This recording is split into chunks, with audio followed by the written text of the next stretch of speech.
আমার বয়স যখন ৬ বছর, আমার বাবা তখন আমাকে গানের স্কুলে ভর্তি করিয়ে দেয়। শুরুটা হচ্ছে খুব অদ্ভুতভাবে, খুব সুন্দর ভাবে।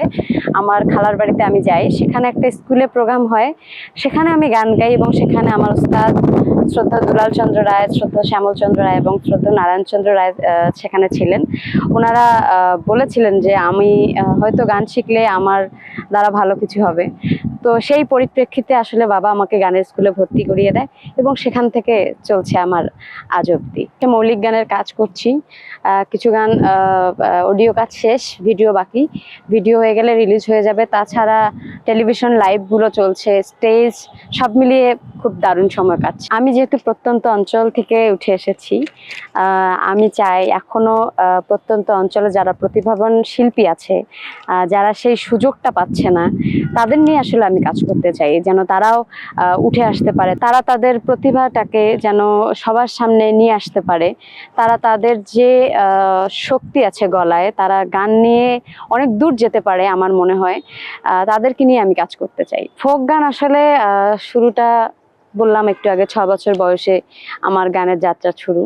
তখন সেভাবে আসলে বুঝতাম না ফোক, আধুনিক, মানে এই ভাগগুলো আসলে বুঝতাম না। তো বাবা শুরুতেই আসলে গলায় লোকসঙ্গীত তুলে দিয়েছেন, সেখান থেকে আসলে লোকসঙ্গীতের ভালোবাসা তৈরি হয় এবং সেই ভালোবাসাটা এখনো সেভাবেই আছে। একটা গান যখন গানের কথা যখন সুন্দর হয়, গানের সুর যখন সুন্দর হয়, গানের সঙ্গীত আয়োজন যখন সুন্দর হয়, তখন আমার মনে হয় যে একজন শ্রোতা সেটা অবশ্যই খুব ভালোভাবে নেয় এবং ভালোভাবে শোনে। আমার এটা ভীষণভাবে মনে হয়। চ্যাম্পিয়নের অনুভূতিটা সবসময় খুব সুন্দর, খুব অদ্ভুত, দারুণ। আমার যখন চ্যাম্পিয়ন হলাম, তখন তো আসলে আমার ভাবার তো ছিল না যে আমি আসলে চ্যাম্পিয়ন হব। কারণ আমার যাত্রাটা যখন রংপুরে শুরু হয়, এত হাজার হাজার কম্পিটিটরের মধ্যে মনে হয়েছিল যে আমার কতটুকু যেতে পারবো আমি জানি না, তবে আমি কম্পিটিশনে যে অংশগ্রহণ করেছি এটা আমার কাছে অনেক বড় মনে হয়েছিল।